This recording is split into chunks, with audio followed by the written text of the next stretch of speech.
At welcome back na naman sa ating channel. Euro 110 ba yan? Opo, sir. Bagong labas lang galing sa ano yan? Kasa Euro Motorsport, ganun ba yan? So ang issue ng motor ni boss, linabas dun sa kasa, second hand lang daw, palyado. So yan, try natin i-start.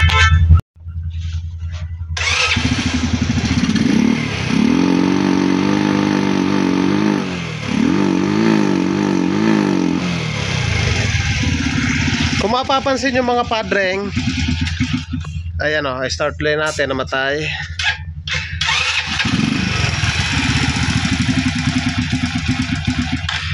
Wala siyang minor dahil namamatay.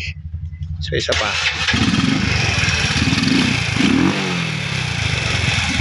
So alalayan natin dito.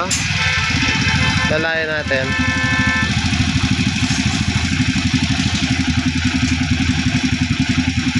So yan, nagkaroon siya ng minor. Ibig sabihin yan, walang barado yung kanyang carburetor. So isa pa. Ayan o.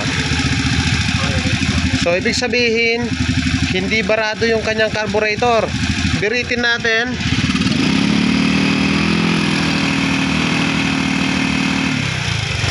Pag binibirit natin, lagot-lagot yung kanyang andar. So saan kaya nagmumula? So sa pagto-troubleshoot ng ganitong issue, dapat step by step tutumbukin natin yung eksaktong sira niyan. At ang una kong ginagawa, syempre, chinecheck ko muna yung high tension wire, kung corrosion yung kanyang spark plug cap, kung corrosion, at sa pagkakatong yung mga padreng, good naman yung high tension wire, good naman yung spark plug cap. Tapos i-check na rin natin yung kuryente, kung malakas, dapat at least 1 cm dapat aabot yung kanyang kuryente. So, pag hindi 1 cm at manipis, so kalimitan pinagmumulan po yan ng palyado o putol-putol yung andar.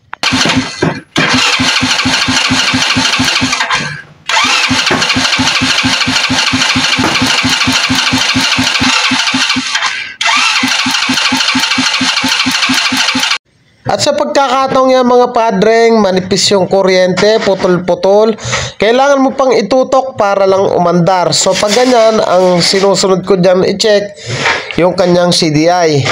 At para sa inyong kaalaman, yung blue na may yellow, yan yung ating pulser positive, samantala yung solid na green, yan yung negative, yung black na may white, kill switch, yung red na may black, siya yung primary, tsaka black na may yellow, siya yung ignition coil mga padreng. So ang chinecheck ko dyan, yung primary na galing sa stator, tong black na may red. So tanggalin natin, chinecheck ko rin dyan kung corrosion, so hindi naman corrosion.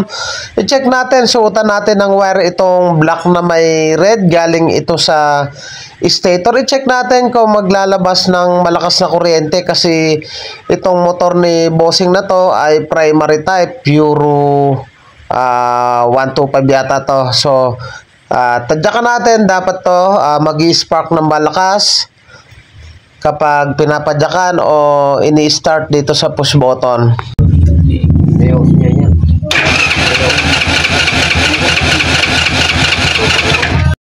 At sa pagkakataong yung mga padreng, mahina yung kuryenteng lumalabas. So, ang isusunod natin dyan, buksan natin yung kanyang magneto, i-check natin yung kanyang stator. Possible na may sunog na po yan. Eto mga padreng, nagpalit na kami ng stator dahil mahina nga yung kanyang primary. So, i-double check natin kung maglalabas na ito ng malakas na kuryente, kung pumuputok-putok pa. So, sinuotan ko lang yung black na may red ng wire, tsaka natin tadyakan, dapat to maglalabas ng sobrang lakas. Cambio yata eh. Sige. Ano, lakas oh. Lakas. Dulo pa lang, malakas na. Okay na. At sa pagkakataong yung mga padreng, good yung CDI, bago na yung stator. So, i-check natin yung kanyang high tension wire kung malakas na, solid na yung linalabas na kuryente. Sa unang video, paputol-putol yung spark ng kuryente. So, i-try natin pa tadyak kay boss. Dapat ito walang putol at malakas yung pitik, solid na solid mga idol.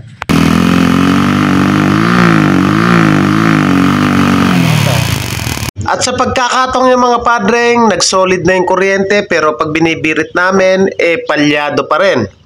So yung mga padreng, nagpalit na tayo ng stator, stable na yung kanyang kuryente. Tapos, sinikipan na rin natin yung kanyang manifold nung pinaandar. So nakita nyo naman, ganun pa rin, palyado pa rin. So, nag-decide na kaming checkin yung kanyang timing. So binuksan natin dito. Dito may makikita tayong marka.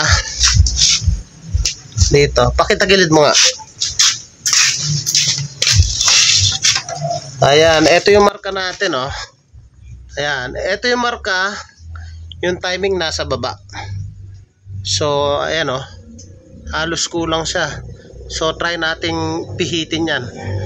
Kung maitatapat natin ng saktuhan. Delay siya, ayan, oh, delay. So tatapat natin yan. So yung mga padreng, yung issue ng motor ni boss, palyado. So nagpalit tayo ng stator. Nung nagpalit tayo ng stator, pinaandar namin, palyado pa rin. Pero nung una niyang dinala, palyado at namamatay, walang minor. Ngayon tuklasan namin na mahina, manipis yung kuryente. So sunog na yung kanyang primary. Nung pinalitan namin yung kanyang stator, nagkaroon ng minor pero palyado pa rin. Ngayon ang ginawa namin, naglinis kami ng carburetor. Lininis namin yan, chinek kung may singaw, pero palyado pa rin. Ginawa namin, pinalitan namin ng hiram kami ng carburetor, palyado pa rin. Ngayon yung CDI niya, good naman, chinek naman namin, walang loose connection. Yung ignition coil, pinalitan namin, nagtesting kami ng iba, palyado pa rin mga idol. Tapos, pag pinapaandar namin, one click naman, maganda ang minor, wala namang usok, maganda yung compression. Pero pag binibirit namin, parang may limiter siya, yung hindi sumasagad yung kanyang RPM. So, ang ginawa namin, tinanggal na namin yung kanyang balancer para gumanda yung kanyang minor. So, ganun pa rin mga idol. So ngayon nag-decide na kami na buksan yung kanyang cylinder head. So binuksan namin yung kanyang cylinder head. Ang ginawa namin, nag-asinta kami ng barbula. So ngayon nung nag-asinta kami ng barbula, naging okay na yung motor ni Padreng. So tinesweb na namin yon. So yan si Padreng, oh, shout out sa Padreng, taga Mabuco, Hermosa, Bataan. Ano masasabi mo? Good na. Sulit yung paghihintay. Sulit. Ayun, tiwala. Ayun, sulit daw yung pag-aantay. So dinala niya to kahapon. So troubleshoot namin lahat ng wiring. So dahil hapon na, inabot na ng gabi, ngayong umaga doon namin tinira. So dahil nga meron na kaming pinaghugutan ng mga ginawa namin kapon, kaya sa makina kami nag-focus. So nag-asinta kami ng barbula at tuluyan nang nag-okay. Sige, paki-start mo. Tadyak mo, tsaka mo ibirit. Sige, birit mo. Birit. Ayan o, tama. Ayan o, galit na galit. So mapapansin nyo naman kahapon sa unang video, palyado talaga ngayon. Talagang galit na galit, lalo na nung tinanggal namin balancer. Itong balancer kasi, pag tinanggal mo to, nag-high RPM siya, pero kanina nung tinanggal namin, palyado. Kaya napilitan na kaming mag-asinta ng barbula kahit hindi umuusok yung kanyang tambutso. So yun ang ginawa namin, dahil wala nang ibang paraan kundi mag-asinta na lamang ng barbula. Okay naman yung mga piston ring block, wala naman tama, so asinta barbula lang pala.